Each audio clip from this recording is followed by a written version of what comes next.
Timmy had always loved bridge. His best friend, Andrew, felt the same way. They'd grown up playing together, learning from each other, and dreaming of one day competing in tournaments like the pros. One rainy Saturday afternoon, while flipping through an old bridge magazine at Aunt Mildred's house, Timmy came across an article titled The History of Contract Bridge, Milestones, Innovations, and Key Figures. It was filled with names like Culbertson and Vanderbilt, and stories about games played on cruise ships and in high-stakes matches that captivated the world. "This is amazing," Timmy said, nudging Andrew. "We should ask Uncle George about this." Andrew nodded eagerly. "Yeah, he's been playing forever. He must know all about the history." So they went to find Uncle George, who was sitting in his favorite armchair by the fireplace, sipping tea and reading the newspaper. "Uncle George," Timmy asked hesitantly, "do you have time to tell us about where contract bridge came from? We found this article, and it sounds really cool." George smiled warmly. "Well, if it isn't two young minds ready for a lesson in legacy. Come sit down." He set aside the paper and leaned forward, eyes gleaming with the excitement of someone recalling cherished memories. "It all started centuries ago," he began, "with a game called whist. That was back in 16th century England. It was a simple trick-taking game, but over time, people added things like trumps and duplicate play to make it more skill-based." Timmy listened intently, picturing elegant parlors and candlelit rooms filled with players deep in thought. In the late 1800s, George continued, a version called Burrich or Russian whist started making the rounds in places like Constantinople and Cairo. It introduced ideas we still use today like bidding and declaring no-trump contracts. The word bridge actually comes from that game. Andrew scribbled notes furiously in a small notebook he always carried. Then came auction bridge in the early 1900s, George said. That was when competitive bidding really took off. People started writing rules and systems for how to bid. Around the same time in France, there was a similar game called plafond where players had to declare exactly how many tricks they would take. Timmy raised his hand like he was in school. "So, when did it become what we play now?" George said, grinning. "That was thanks to Harold Sterling Vanderbilt. In 1925, during a cruise aboard the SS Finland, he created the modern scoring system. He changed everything, only giving bonuses for contracts that were both bid and made, not just for extra tricks. And he introduced the idea of vulnerability, which adds so much strategy to the game." Andrew whistled. "So basically, he invented the game we love." "Exactly," George said. And then came the Golden Age. In the 1930s, bridge exploded in popularity, especially in America. There were big-name players like Ely Culbertson, who wrote books and promoted the game like a rock star. He even had a famous match against Sidney Lenz, known as the Bridge Battle of the Century. Culbertson won, and that really cemented bridge as a national obsession. Timmy imagined the headlines, the crowds, the pressure of bidding under such scrutiny. And don't forget, George added, the first international match between America and England in 1930. That showed the world that bridge wasn't just a parlor game. It was a sport. He paused, then looked at the boys with pride. Eventually, organizations like the American Contract Bridge League and the World Bridge Federation formed to keep the game alive and growing. Andrew closed his notebook. "Wow, I didn't realize how much history there was behind every hand we play." Timmy grinned. "It makes me feel like part of something bigger, you know? Like every time we pick up our cards, we're holding a piece of history." Uncle George chuckled. "That's exactly right. And who knows? Maybe one day, your names will be in some future article about the evolution of bridge." As the fire crackled and the rain pattered softly outside, the boys sat in quiet awe, imagining their own futures and the long, proud legacy they were now part of.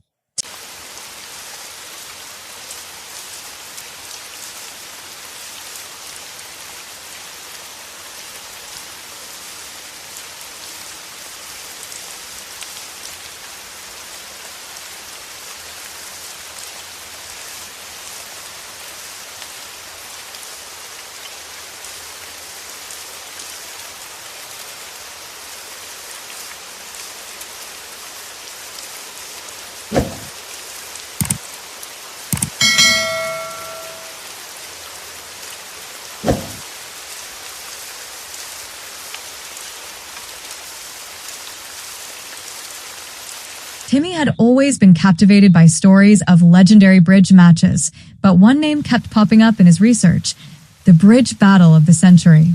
He couldn't stop reading about it. The idea of a high-stakes match between two rival systems, played under the blinding lights of New York City and followed around the world like a modern-day sporting event, thrilled him. He rushed over to Uncle George's house, notebook in hand, with Andrew trailing behind, equally curious. "Uncle George," Timmy called out as he burst into the living room. "Tell us everything you know about the bridge battle of the century." George looked up from his newspaper, chuckled, and motioned for them to sit down. "Well," he began, leaning back in his chair, "you've chosen one of the most exciting chapters in bridge history." Timmy and Andrew leaned forward eagerly. "This wasn't just any match," George said. "It was a showdown between two giants of the game, Ely Culbertson and Sidney Lenz, and more than that, it was a battle between their bidding systems. Culbertson believed in his system so much, he was willing to bet his reputation on it." Andrew flipped open his notebook. "What kind of format did they use?" "They played 150 rubbers," George replied. "That's a lot. It went on for weeks, at the Chatham Hotel and later at the brand new Waldorf Astoria. The winner would be the team with the most points at the end." Timmy whistled. "So, it was like a marathon." "Exactly," George nodded. "And it wasn't just bridge players who were watching. This thing was huge. Newspapers printed daily scores on the front page. Radio stations broadcast nightly updates. People who didn't even play bridge were following along like it was the World Series." "That's wild," Andrew said. "It sure was," George smiled. "Now, the players." Ely Culbertson played most of the match with his wife, Josephine. She was brilliant. Some people thought she was actually better than Ely. They worked together like clockwork. "What about Lenz?" Timmy asked. "Sidney Lenz started off partnered with Oswald Jacoby," George explained. Now, Jacoby was young but already a rising star. But halfway through the match, after 103 rubbers, Jacoby quit. "Why?" Andrew asked. George grinned. "Because of a disagreement over a defensive play. Jacoby made a move that was so clever, so subtle, that only a handful of experts in the country would have understood it. And unfortunately, Lenz wasn't one of them at that moment." Timmy laughed. "So he left the match?" "Just like that." "Just like that," George confirmed. After that, Lenz continued with a new partner, Winfield Liggett. "So how did it end?" Timmy asked. "At first, Lenz and Jacoby were ahead," George said. "But once Jacoby left, Culbertson and Josephine took control. In the end, Culbertson won by nearly 9,000 points." Andrew raised an eyebrow. "That's a big gap." "Yes, it was," George said. "And there was something else unusual. Culbertson bet $5,000 on himself, while Lenz put up $1,000. All of it went to charity. So either way, it was a win for good causes." Timmy thought for a moment. "So this match really changed the game?" "Oh, yes," George said. "It proved how important a solid bidding system was. Culbertson's system became the gold standard, and his books sold like hotcakes. Thousands of Americans started learning to play bridge because of that match. It kicked off what we now call the golden age of contract bridge." Andrew scribbled furiously. "It's like a real-life strategy epic." George chuckled. "You could say that. It showed the world that bridge wasn't just a card game. It was a test of intellect, teamwork, and nerves." Timmy closed his eyes and imagined the scene. The packed rooms, the tension at the table, the radio announcers describing every twist and turn.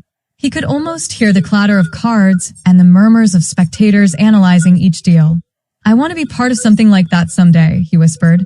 George placed a warm hand on Timmy's shoulder. "You will be. If you keep studying, practicing, and loving the game like you do, you'll carry that legacy forward." Timmy opened his eyes, determination shining in them. Somewhere in the echoes of the past, the spirit of the bridge battle of the century lived on, in every hand played, every bid made, and every young player inspired to take their place at the table.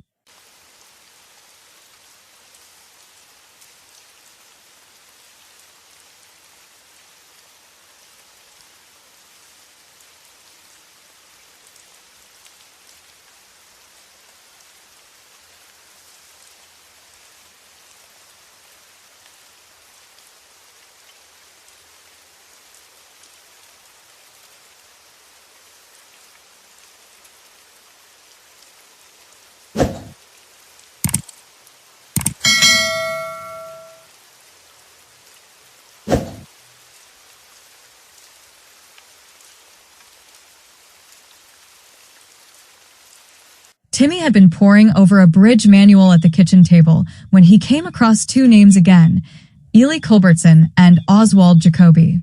But this time, it wasn't about epic matches or dramatic exits. It was about bidding systems. He read something about Jacoby transfers and Culbertson's approach forcing, and his brain buzzed with questions.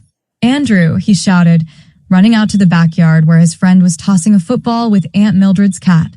"We need to talk to Uncle George again." Andrew raised an eyebrow. "What now?" "Bidding systems. I want to know how Culbertson and Jacoby changed the way we bid." They found Uncle George in his study, flipping through an old deck of cards like they were pages in a book.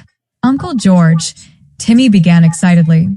"What's the difference between Culbertson's system and Jacoby's? And what's this Jacoby transfer thing I keep seeing?"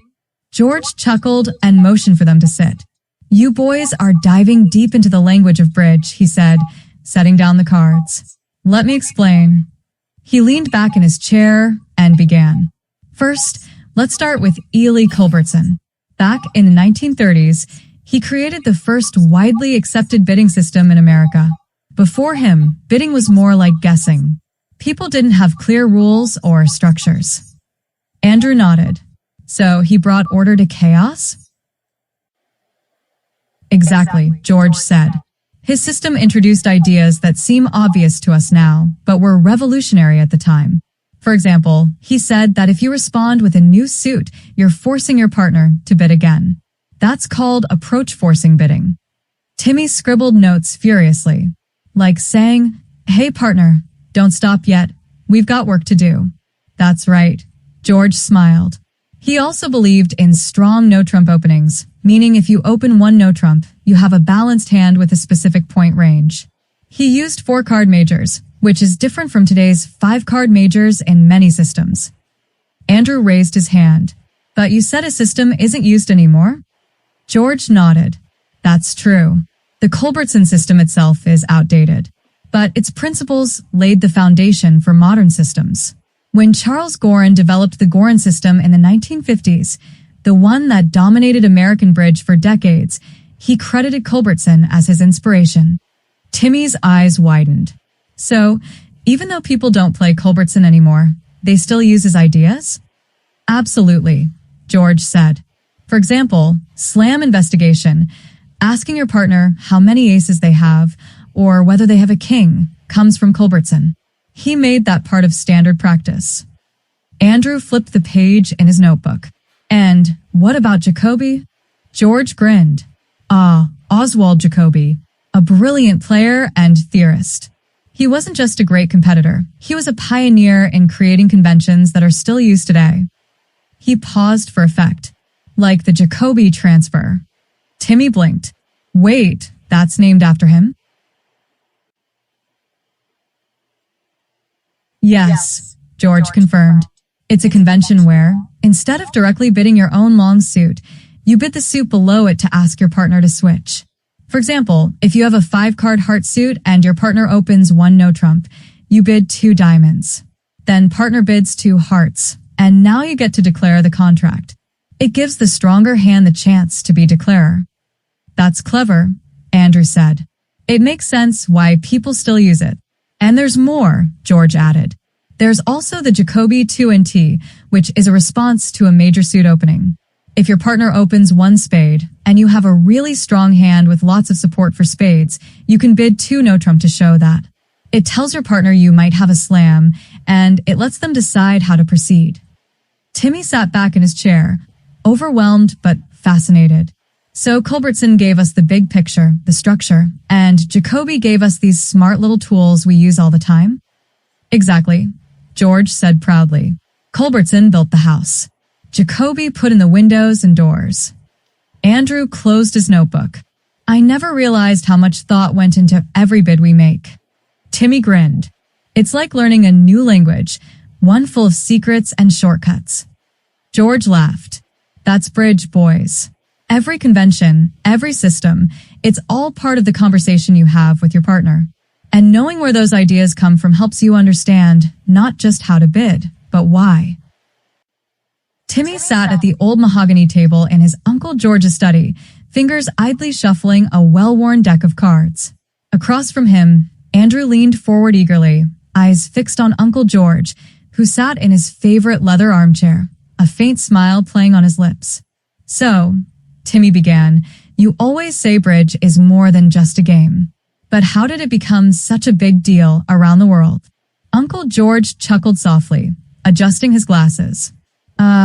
That's a fine question. And to answer it properly, we have to go back, not just to the origins of bridge, but to its institutionalization." Andrew raised an eyebrow. Institutionalization? Sounds like something they do with robots or mad scientists. Timmy laughed, slapping the table lightly. "Come on, man. This is serious history." George cleared his throat and began. Contract bridge, as you boys know, evolved from earlier forms like auction bridge. But it was Ely Culbertson in the 1920s and 30s who really popularized it in America. He wrote books, held matches, and turned it into a household name. But then came the need for structure, he continued. People were playing everywhere, but there was no real standard, different rules here and there. So in 1937, a group of dedicated players formed what would become the American Contract Bridge League, or ACBL. Timmy's eyes lit up. So the ACBL was created to bring order to the chaos? Precisely, George nodded. They organized tournaments, set rules, and promoted the game across the country. The ACBL helped make bridge a respected competitive activity, not just something people played over coffee after dinner. Andrew leaned back thoughtfully. But how did it spread internationally? George smiled again, clearly enjoying himself. That brings us to 1948 and the founding of the World Bridge Federation, or WBF. After World War II, international competition started gaining traction, and there was a growing need for standardized rules, especially for duplicate bridge, where the same hands are played by multiple pairs to eliminate luck. Timmy interrupted excitedly.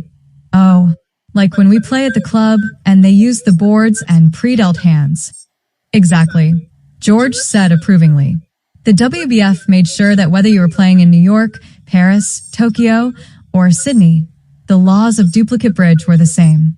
They also oversaw international events like the Bermuda Bowl, bringing together the best players from around the globe. Andrew whistled.